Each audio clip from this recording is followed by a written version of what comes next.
IPL వలన వచ్చే లాభంలో బీసీసీఐ ఎంత ట్యాక్స్ కడుతుందో తెలుసా మీకు?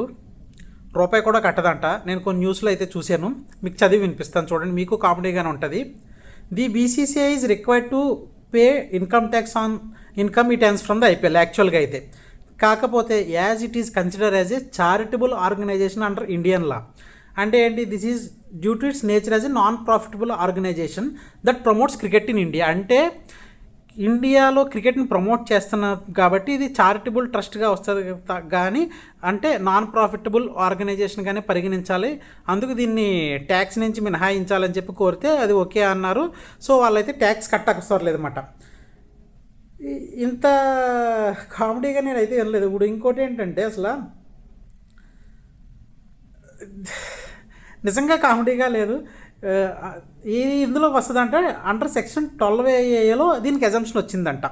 అంటే income tax BCC officially classified as a charitable entity under the Tamil Nadu societies registration act 1975 because it's primary objectives to promote and develop cricket.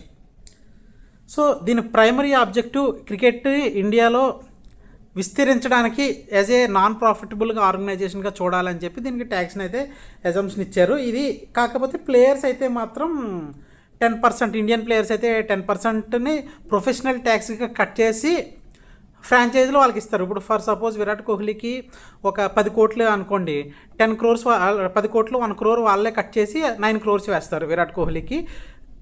Foreign ప్లేయర్స్కి ఎవరన్నా ఇప్పుడు వాళ్ళకి 10 crores అయితే వాళ్ళకి 20% కట్ చేసి, అంటే 2 crores కట్ చేసి 8 crores అయితే వాళ్ళకి ఇస్తారు. వాళ్ళు మళ్ళీ వాళ్ళకి వచ్చింది అది ప్రొఫెషనల్ ట్యాక్స్, అక్కడికి వెళ్ళిపోయింది. వాళ్ళకి వచ్చిన అమౌంట్ని మళ్ళీ టీడీఎస్లో మళ్ళీ వాళ్ళైతే ట్యాక్స్ అయితే కట్టాలి. వాళ్ళకి అడ్వర్టైజ్మెంట్ల ద్వారా కానీ వాటి ద్వారా వచ్చిన దాన్ని దీన్ని కలుపుకొని 30% స్లాబ్ అయితే వాళ్ళైతే కట్టాల్సిందే ప్లేయర్స్ అయితే. సో దానివల్ల అయితే ట్యాక్స్ అయితే వస్తుంది. ఇంకొకటి మీ కామెడీగా షేర్ చేయడానికి, కామెడీగా కాదు ఇది సీరియస్, ట్యాక్స్ అనేది ఎప్పుడూ సీరియస్ విషయమే, కామెడీ అయితే కాదు. బీసీసీఐకి 4,500 crores ప్రాఫిట్ ఫ్రమ్ ఐపీఎల్ ప్రతి సంవత్సరం అయితే 4,500 5,000 కోట్లు అయితే దానికైతే వస్తుంది. కాకపోతే ట్యాక్స్ అయితే కట్టదు.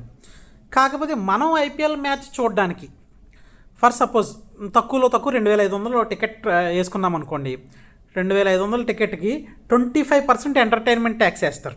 అంటే ఎంటర్టైన్మెంట్, మనకి ఎంటర్టైన్మెంట్, వాళ్ళకి ప్రాఫిట్, నాన్ ప్రాఫిటబుల్, మనకి ఎంటర్టైన్మెంట్, మనం ఎంటర్టైన్ పొందుతున్నాం, వాళ్ళైతే ఇది చారిటబుల్. ఇప్పుడు చారిటబుల్ ట్రస్ట్కి వెళ్ళి మనం ఎంటర్టైన్ పొందుతామా? సరే, ఇదైతే చారిటబుల్, మనకైతే ఎంటర్టైన్మెంట్ ట్యాక్స్ కింద 25% అంటే 625 రూపాయలు అక్కడ. 2,500 టికెట్కి, నేను అంటుంది 10,000 టికెట్కి 5,000 టికెట్ కాదు, 2,500 సామాన్యుడు కొనుక్కునే గల టికెట్కి.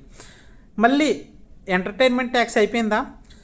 దానికి మళ్ళీ ఎంటర్టైన్మెంట్ ట్యాక్స్ కాకుండా 28% జీఎస్టీ టికెట్ మీద, 25% ఎంటర్టైన్మెంట్ ట్యాక్స్ 2,500కి, 28% జీఎస్టీ, అది కలుపుకుంటే 875 రూపాయలు. ఈ 875 625 రూపాయలు కలుపుకుంటే మొత్తం మీద 4,000 రూపాయలు టికెట్. అంటే 2,500 టికెట్ అయితే 1,500 పై 1,500, 4,000 చేరడానికి పై 1,500 అయితే మనం కడుతున్న ట్యాక్స్ అన్నమాట, ఎంటర్టైన్మెంట్ ట్యాక్స్ జీఎస్టీ.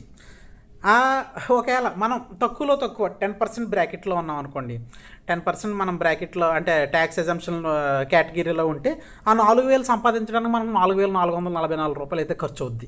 అదే ఖర్చు అవుతుంది, 4,044 అంత అయితే ఖర్చు చేయాలి మనం, అంత సంపాదించాలి, 4,444 రూపాయలు సంపాదించాలి 4,000 ఖర్చు చేయడానికి. సో మనం టోటల్గా నష్టపోతుంది ఏంటంటే 2,500 రూపాయల టికెట్కి ఆల్మోస్ట్ 2,000 నష్టపోతున్నాం ట్యాక్స్ ద్వారా కానీ ఇంకే ద్వారా కానీ. ఇంకా నేను గూడ్స్ ట్యాక్స్ ఇవన్నీ లెక్కేయలేదు, వెళ్ళేటప్పుడు పెట్రోల్ కాస్ట్, వచ్చేటప్పుడు పెట్రోల్ ట్యాక్స్ ఇవన్నీ లెక్కేయకుండానే. మనం మాత్రం మనకి ఎంటర్టైన్మెంట్, మనం మాత్రం 2,500 రూపాయల టికెట్కి 2,000 ట్యాక్స్ కడుతున్నాం. కానీ బీసీసీఐ మాత్రం రూపాయి ట్యాక్స్ కట్టట్లేదు, as it is a non profitable organization and it is a charitable trust. మీ ఒపీనియన్ ఏంటో కామెంట్ రూపంలో తెలియచేయండి.